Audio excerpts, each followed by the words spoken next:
views expressed on this program are those of the hosts, guests, and callers, and are not necessarily those of this station, its management, or other advertisers. You're listening to Transformation Talk Radio.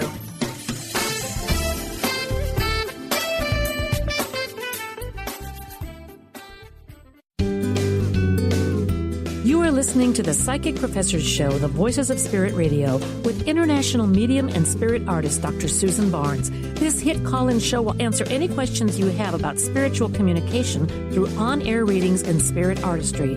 Get ready to receive breakthrough wisdom to enliven and enlighten your life. To say this show is educational is an understatement. Dr. Susan is the medium through which spirit communication occurs and fills the canvas of your life.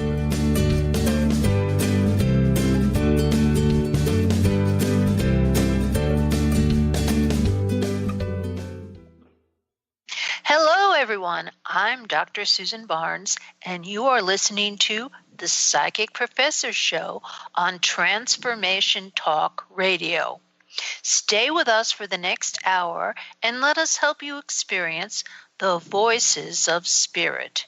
Each week on Psychic Professor's Show, we will have some of the most knowledgeable spiritual voices helping to answer your personal questions.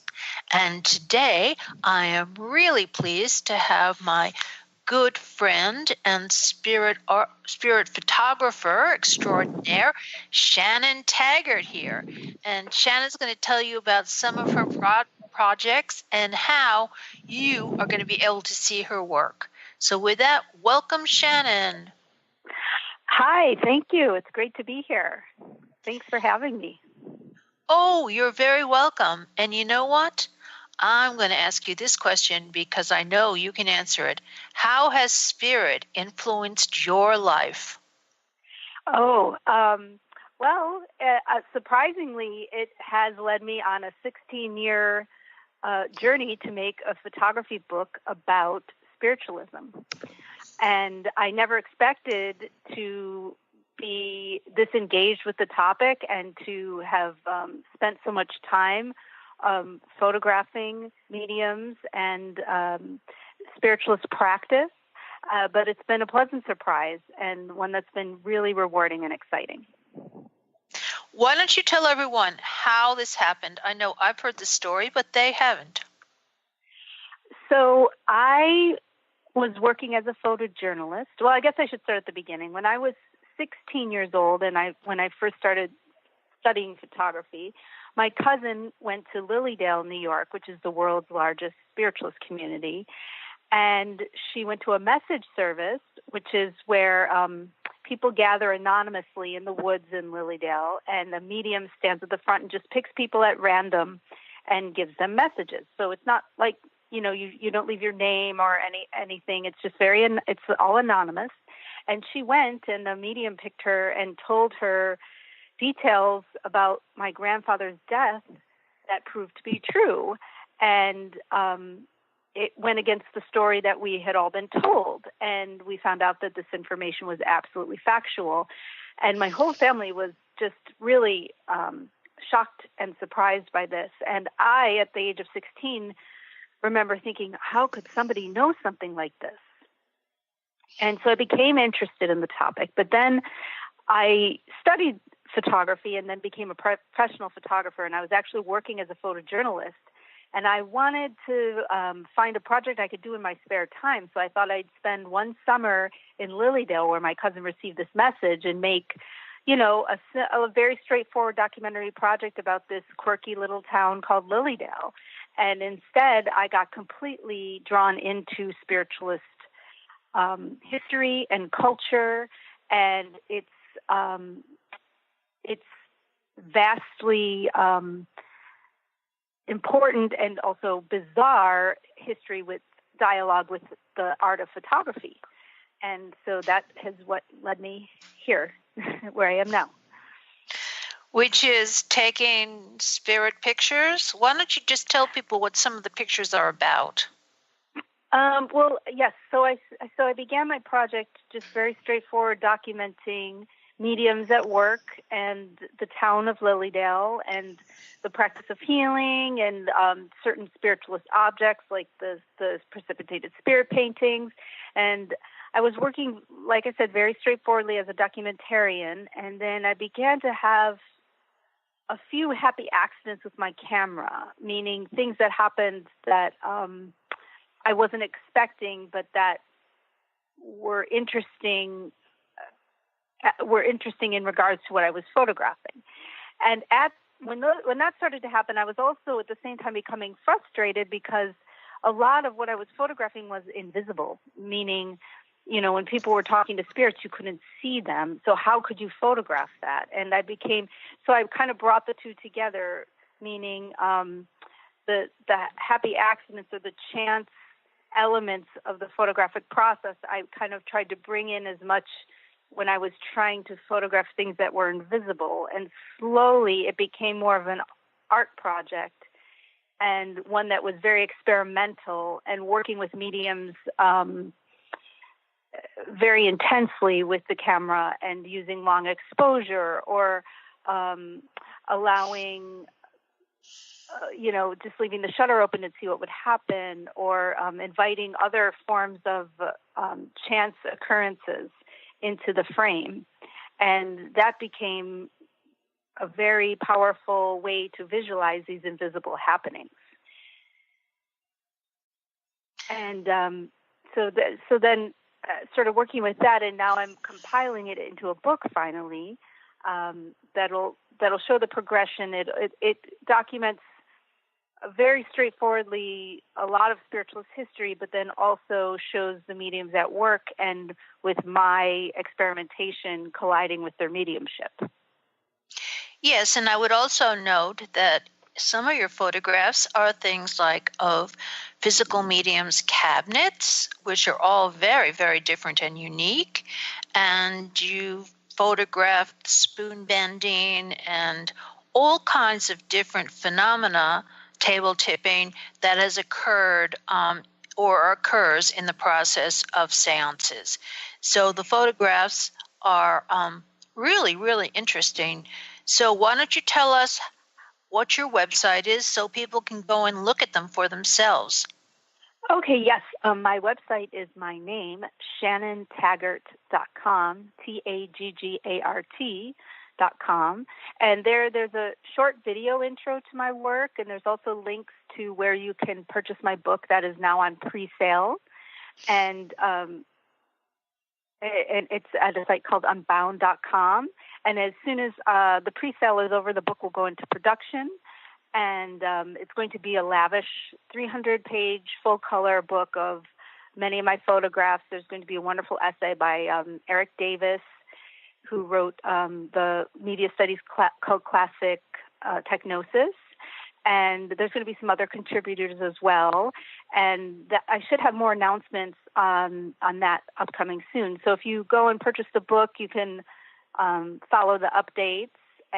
Or if you want to ask me a question, you can send me an email at my site too. My email is there as well. Yes, and that reminds me, if anybody does have a question, we will be taking telephone calls. The lines are open, so you can call 800-930-2819 if you would like to talk to either Shannon or myself. So, yes, the images that you've done are amazingly interesting. I've had the privilege of showing them at the Spirit Art Gallery. In fact, we have a few of them up here now, and the focus is on the topic of ectoplasma. So, Shannon, why don't you tell us a little bit about what is ectoplasma? Okay, so, ectoplasm is I would call it a sacred substance for spiritualists. It's a substance that is said to be both spiritual and material, and that it can make changes in the physical world. Now, if anybody's familiar with the vintage spiritualist images, that shows the classic white streams of ectoplasm emerging from bodies and morphing into forms and looking very much like photographs at times. Sometimes it looks like cheesecloth. Sometimes it looks like a waft of white. And when I started photographing spiritualists, I was wondering, were there any spiritualists still trying to work with the substance of ectoplasm? And what I found was a lot of spiritualism had kind of abandoned the Victorian era practices of physical mediumship and kind of started to focus on the clairvoyant style, much like when I try to explain it to people, it's like much like you see on the television with like the Long Island Medium or the Hollywood Medium, where it's just, people in a room in white light. But the first seances were done in the dark, and the Fox sisters, who were the first spiritualist mediums, began with knocks, which is a form of physical mediumship. The knocks, the percussion. So I kind of was curious, were people still using ectoplasm? Did people still believe in ectoplasm? And I found out the answer was yes. And it took me, go ahead. I was going to say, we'd hold the answer because we're about to go into a break. But yeah, the answer is yes. People still do ectoplasm today. And we will continue talking about ectoplasm when we come back. But first, I'm going to remind everyone that you can call us at 800-930-2819. And that's if you have any question for Shannon and myself or a question about ectoplasm. So stay tuned.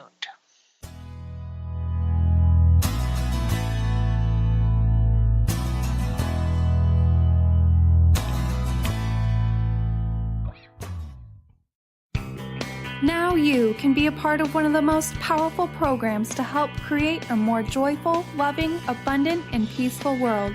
Every day at 12 noon in any time zone, join millions of other people around the world to spend a few minutes in joy, love, and gratitude. Brought to you by Robert Schoenfeld, host of the Art of Powerful Living Radio. Together, we can raise the vibration of the planet. For more information, visit globalmomentofjoy.com. Have you ever said to a friend, I am trying to be less stressed.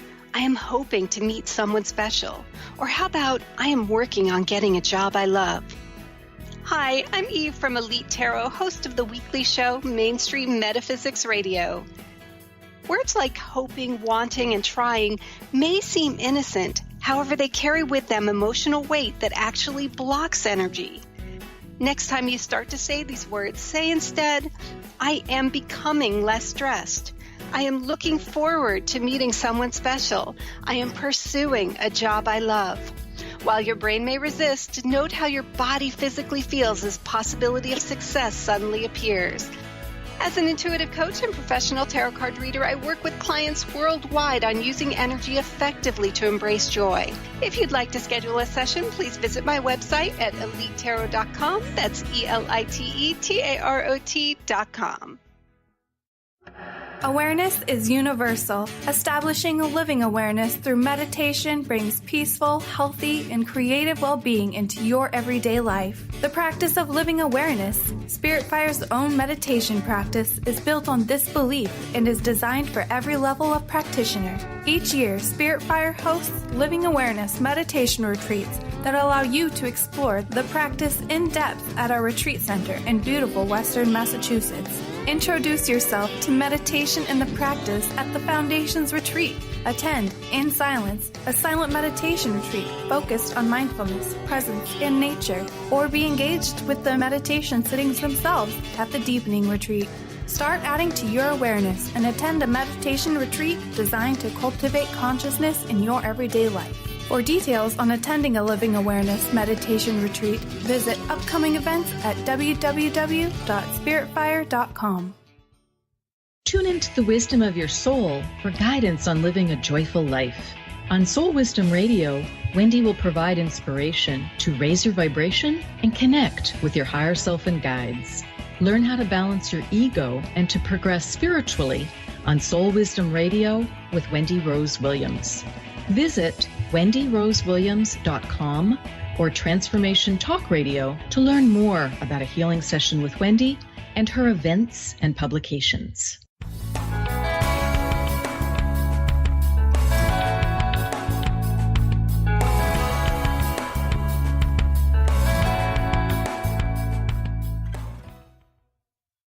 We're back on the Psychic Professor Show with Dr. Susan Barnes. But before we continue, I want everyone to know that you can call in your questions, and the number is 800-930-2819. This show is sponsored by the Spirit Art Gallery, www.spiritartgallery.net. And my guest today is Shannon Taggart, and we are talking about ectoplasm. Yes. So you were asking me what it was, and I said that it was a substance that is both spiritual and material, but how I usually, when I do my talks about my work, how I usually begin is to say that most people, myself included, the first time they ever hear of ectoplasm is through the movie Ghostbusters. And because, the ghost spews ectoplasm at the Ghostbusters, and even though it's a green slime in that movie, the Dan Aykroyd, who co-wrote the movie, is using the term ectoplasm. He's drawing it from spiritualist culture because he is a fifth-generation spiritualist, and not very many people understand that. So that's like a way, a starting point for most people to wrap their brain around ectoplasm, because it's a very kind of shocking and confusing thing, especially when you see the images, because the images are some of the most absurd and bizarre and uniquely unsettling images within the history of photography. And some people are fascinated by them, some people are put off by them. You can't not have some sort of reaction to ectoplasm. Yeah, I mean, what's really interesting is at the Afterlife Research Conference that I was just at, there was a gentleman who was showing photographs of materializations of people made of ectoplasm, and they all looked like they had these long, like, robes on. So it was really kind of strange to look at them. They had long robes, and a couple of them had black beards. So it can look unusual. Yes, and I guess I should also mention ectoplasm is a very controversial topic within spiritualism. Many of the spirit photographs and have been, spirit photographers have been accused of being frauds. Some have been busted as fraudulent, some have not. There's lots of physical mediums who've been accused of fraud who said they were producing materializations with ectoplasm and were caught staging things, but there's also mediums who were researchers felt were genuine. There's also mediums who combined both into a thing called mixed mediumship, which is kind of confusing. And the controversy does not end, because it still is a big point of contention whether or not this is a way forward for spiritualism. It's one of the big, I think, questions for modern spiritualists is, should they abandon these practices or should they embrace them and bring them back? And yes, you, as a spiritualist, what do you think of that question? I'm curious. Well, I think that there are some people that are bringing it back. I think it's coming back in some different ways. What I find really interesting is how spirits using computers and telephones and electronic devices to bring forth their messages. So, I mean, I think this all goes part and parcel with it. But unfortunately, when you get a medium who's charging lots of money for a performance, they're probably going to use some magic tricks in the act in some way, because you can't say that it's going to happen every time you want ectoplasm to show up. So, right. But I do think that it is an art that there are a number of people that are trying to develop, and I know with the afterlife research conference that people were, again, forming circles, and they were encouraging individuals to form circles to try to create ectoplasma. So I think it's coming back into fashion a little bit. Yeah, I think so. I think now there's more interest in it now than ever, it seems to me. I mean, when I first started photographing in 2001, I could not find anyone or anything. But now it's like many of the mediums who are dedicating themselves to physical mediumship seem to live overseas. Most of them live, as I've met, in England or Europe or I think Australia. That's where I've found most of the interest. And now they travel to the United States and do seances. But when I first started, nobody was traveling that I could find. And the only place that was that I knew of that was keeping the tradition alive was the Arthur Findlay College in England. It seems that in maybe the 60s and 70s, many of the spiritualist camps in the United States abandoned the physical mediumship practices because it got so convoluted, and there were people doing magic shows for tourists. And so they just said, enough's enough, we don't need this. But the Arthur Findlay College in England kept the ectoplasm seance alive through the mediumship of Gordon Higginson, who was the principal there. And I guess we should introduce Arthur Findlay College then, Sue, right? Yes, I think maybe we should tell everybody what that is. So Arthur Findlay College is a spiritualist learning center. It's located in Stansted, like right near Stansted Airport outside of London. And I'm not sure, it's maybe the 40s or the 50s, Arthur Findlay left his home to the Spiritualist Nationalist Union to be used as a learning center. And the way I like to describe it, just because it gives people a real visual sense, it's kind of like a Hogwarts for adult spiritualists. It's this big, beautiful English manor, and there's classes all year, probably 3 per week. Oh, wait. Yeah, no, the dog has to wait, not you. Oh. I'm sorry. Sorry. Yeah. But, and people, when I found out about this place, I could not believe that it existed, the Spiritualist College. And there's classes in trance mediumship. There's classes in clairvoyant mediumship. I mean, spirit art, inspired speaking, anything that you can think of, there is available there as a class. And Gordon Higginson was the principal there from, I think, the 1970s through the 90s, and he was doing ectoplasm mediumship there. And I'm not sure if they were public or private seances, but he did until he died. And when I was looking for physical mediumship, I actually found a class at Arthur Findlay College that I did take in physical mediumship, and that was in 2003. Yes, I've taken several classes there on physical mediumship also. Yes, and since then, there's a bunch of people. But I also have to tell you is that I discovered that there are groups of people doing it in the United States, but they're not doing it publicly. I mean, it's private people that are doing seances and getting things like direct voice, where spirit forms an ectoplasmic voice box and brings through the voice of a loved one. So there are people that are doing it, and it's even on a kind of homegrown level. So it's just that they don't talk about it, and they don't publicize it as much as they used to in Victorian times. Yes, and I think that's true, that there's always been home circles. But England, the English mediums seem to have really kept this Victorian seance kind of spirit alive.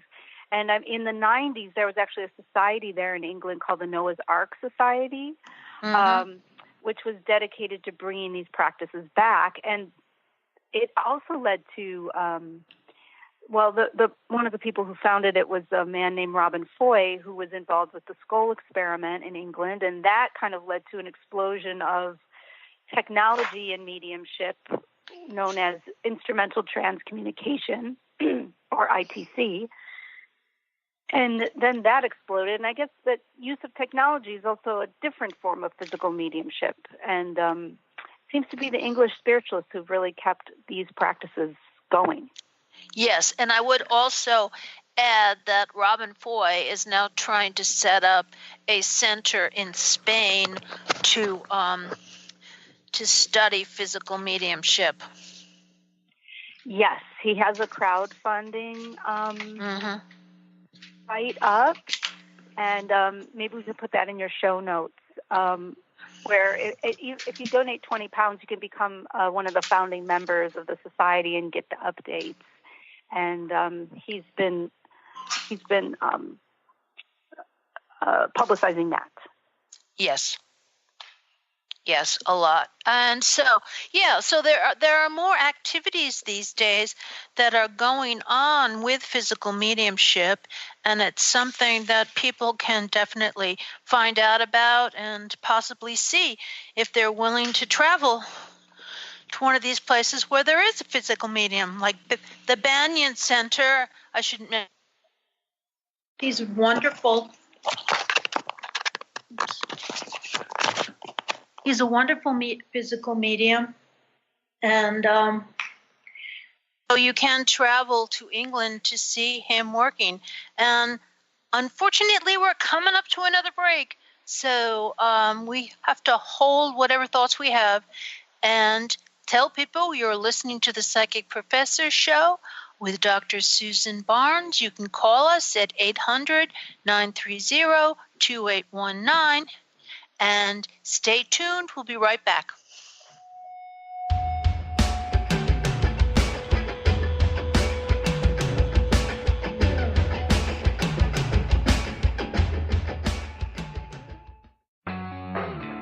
Transformation Talk Radio is dedicated to the education and awareness of Lyme disease.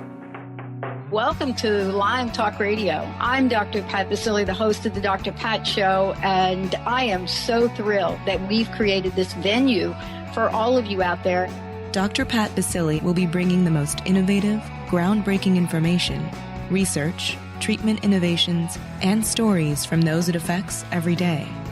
What we have heard is that you want to ensure for us that we keep positive, holistic, uplifting, transformative talk radio on the air.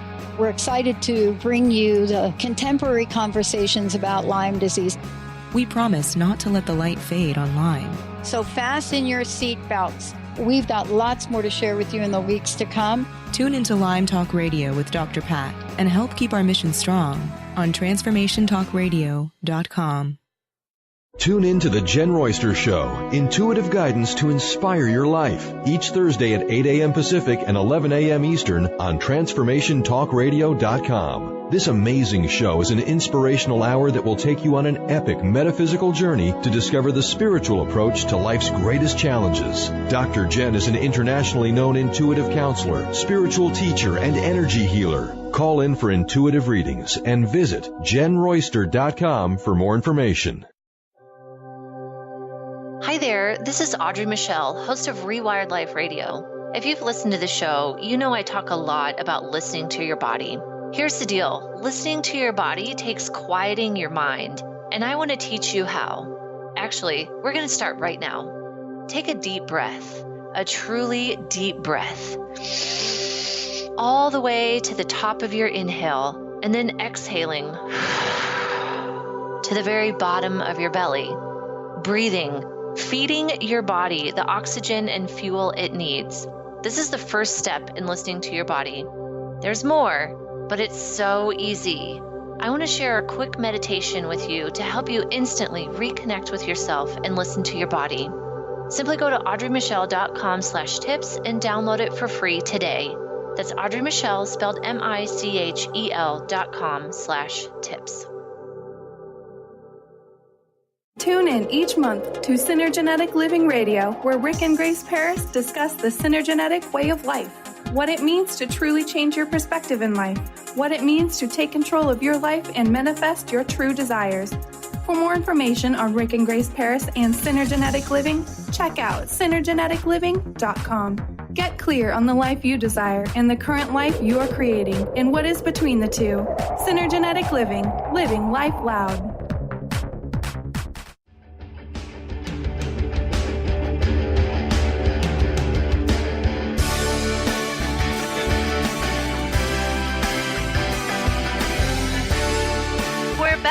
With the Psychic Professor Show with Dr. Susan Barnes.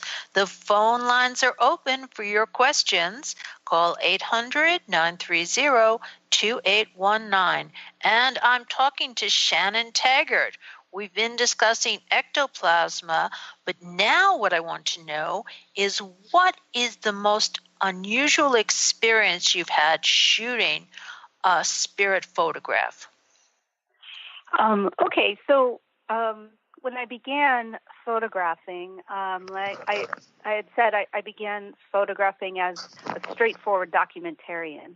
And the first kind of happy accident I had with my camera was I was in the Lilydale Museum, and I made a picture of the woman who was working in the museum.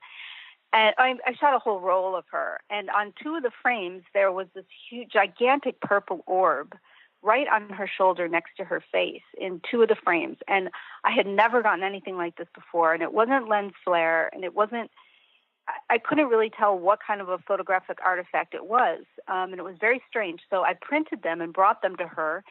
And she looked at the pictures for a minute and said, "Oh, that's my husband, Bob."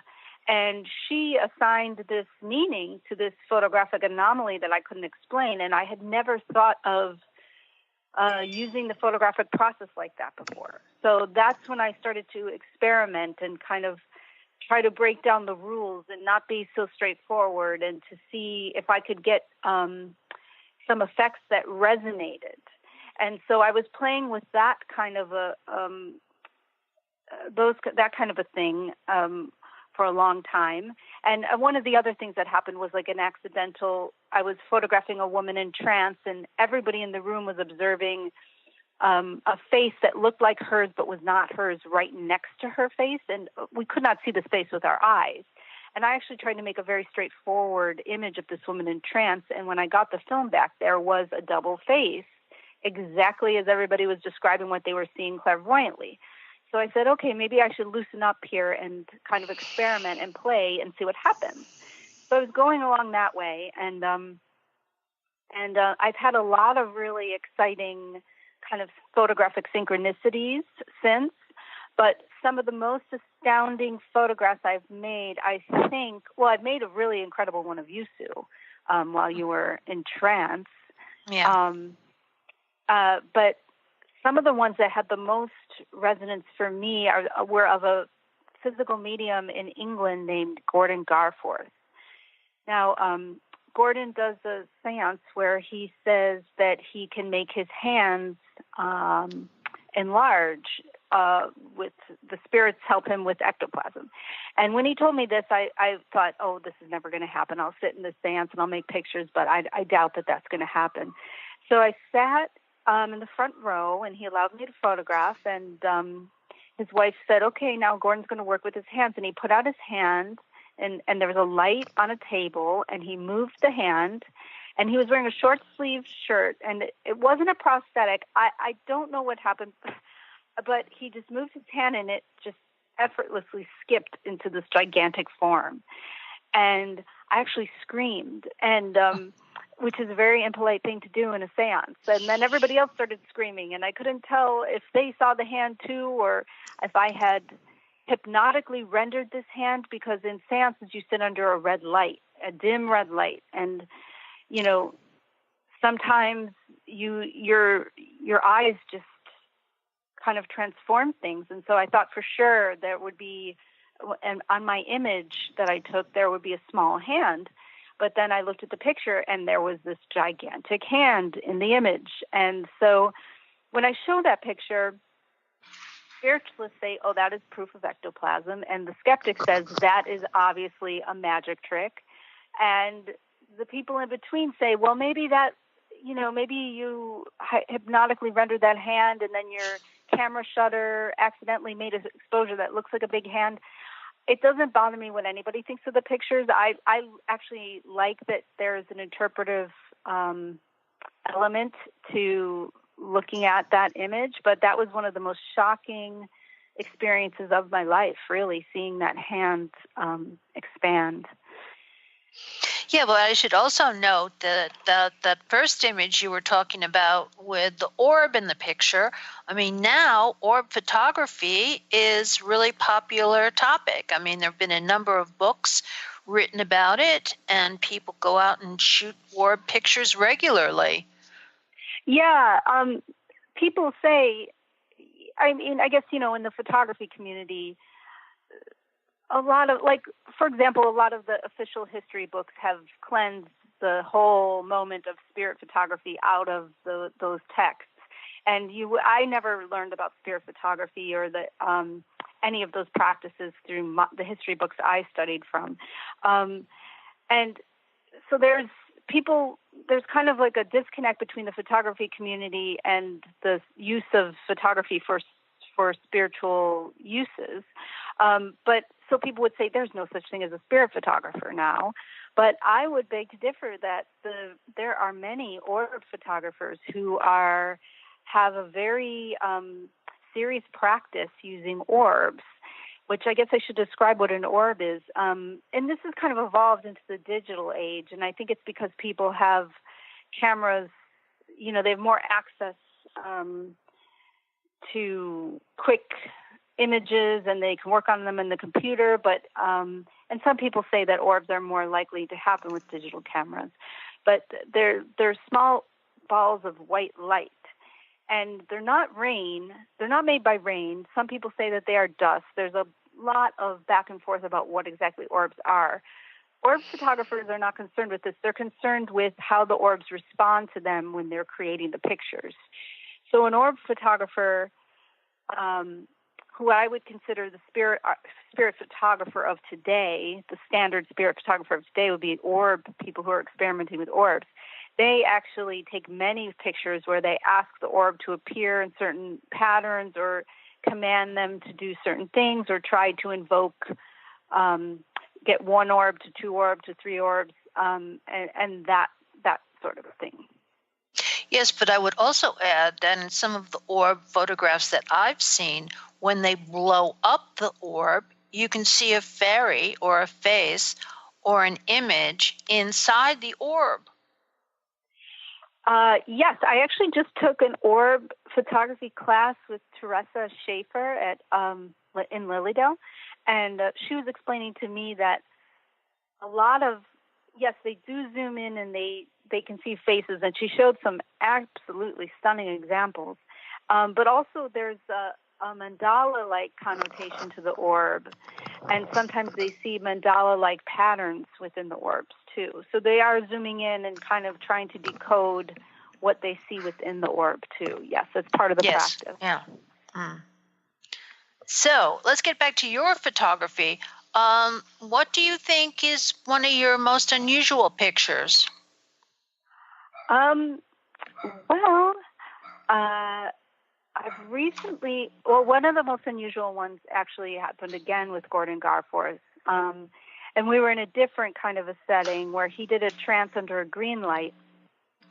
And he said, when I go into trance, my face changes and you'll see a lot of different people kind of wash over me. And so I made a lot of pictures of him. And, they were long exposure, but he did look different in many of these pictures. And there was this one picture I had of Gordon where he looked like he has a clean-shaven face, and he looked like he had this, like, Hitler-esque mustache, like a small, it was actually thicker, but, like a shorter mustache. And I was actually afraid to show him the picture because, it looked a little bit like Hitler. It was a little scary. And I did show it to him, and he's like, oh, I love this picture. And I couldn't understand why. And then he took me to his house and showed me a picture of his great-grandfather. And it was this exact identical spitting image of this image I made of Gordon in trance. And when I show that picture, people really get stunned.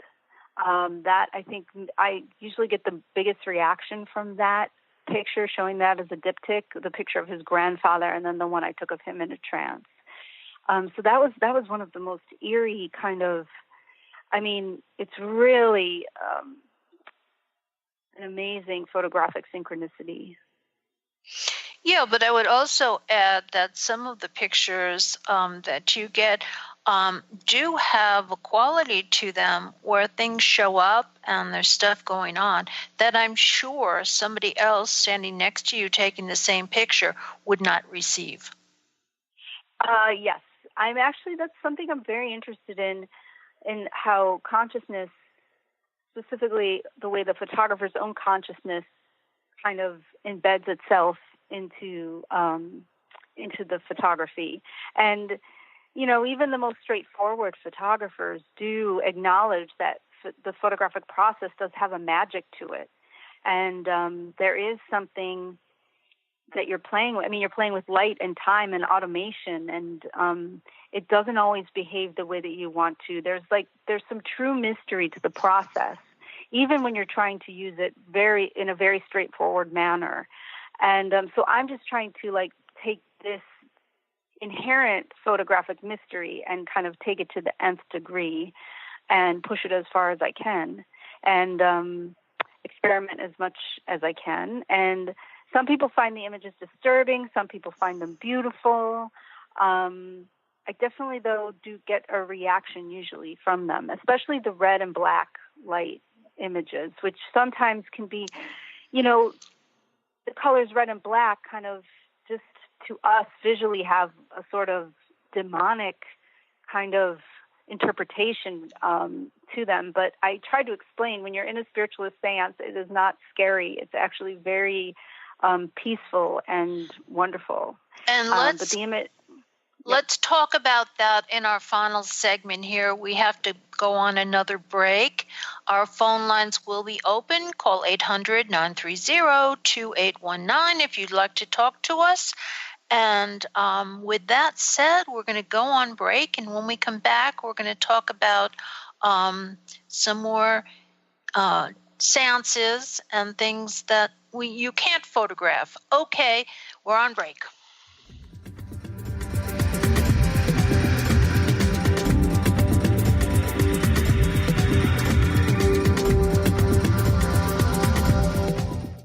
Chris Stanis is a spiritual leader and healer and teaches a course on how you can transform your life through a meditation and healing system that will manifest your spirit's dreams.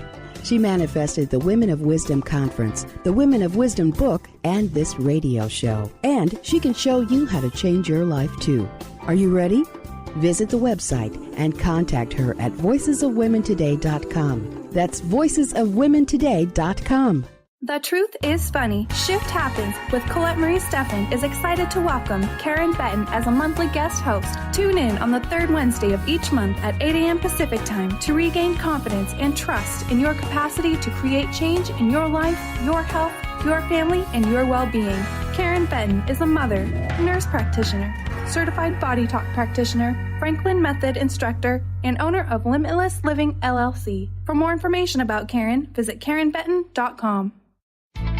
Amber Teal, founder of The Healthy Edge, is bringing you the hit show Healthy Edge Radio, living with power, passion, and purpose. Amber provides the support and tools necessary for you to finally release the weight and emotions that are hidden beneath the weight. Tune in each month on Transformation Talk Radio. For more information on how you can take the next step with Amber, visit getthehealthyedge.com.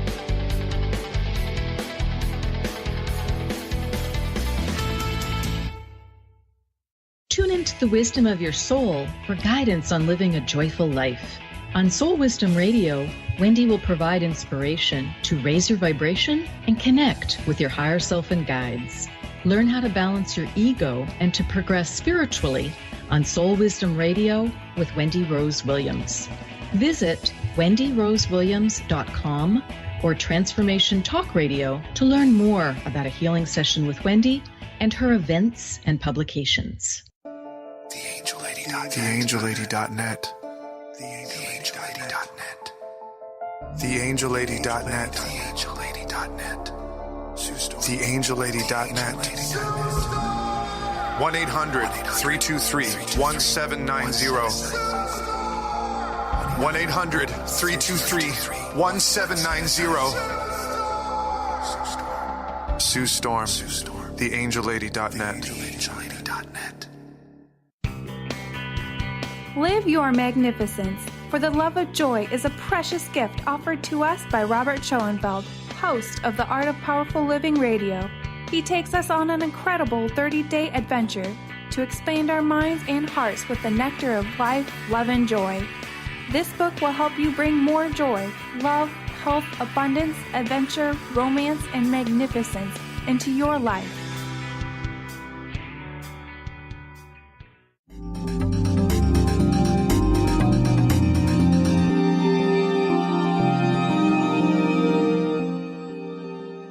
And we're back.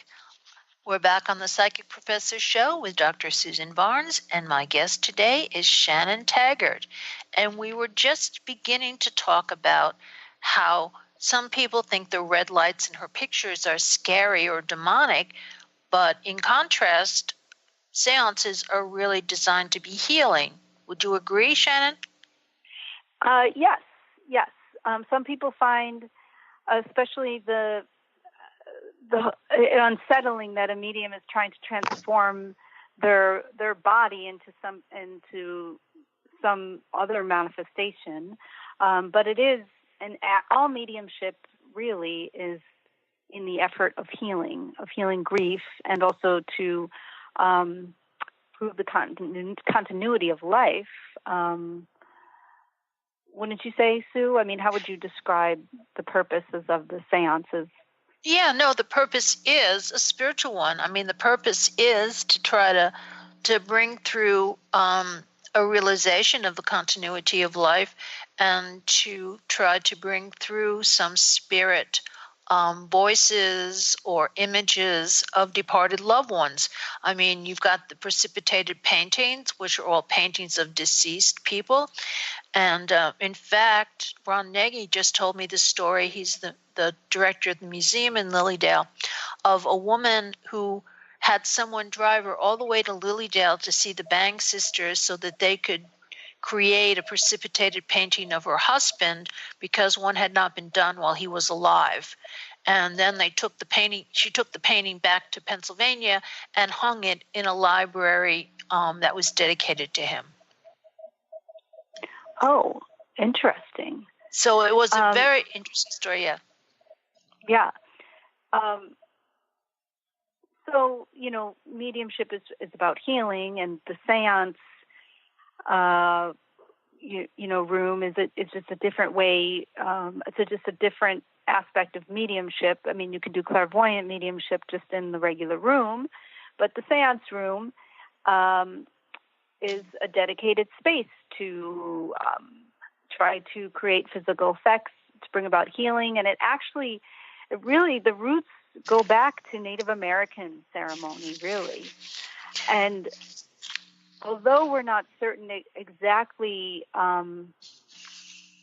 what the beginnings were, but Native American ceremony, they used in their shaking tent ceremonies, they used a device called a conjuring lodge, which actually looks very much like a medium's cabinet. And the shaking tent ceremony is for healing too. And then there's also the Yuwipi ceremony, which I have not yet been to, but maybe Sue, can you describe a bit about the Yuwipi ceremony? Yes, I've been to several of them, and I can't remember. There are stages in the ceremony, and the entire ceremony is dedicated to healing. So a good part during the ceremony is, the medicine man, we all have to make prayer ties so that you bring something with you. And the prayer ties are kind of put around the room to make like an altar. And then the medicine man is wrapped up in a blanket. He's tied up, and he's lying down flat in the center of the room.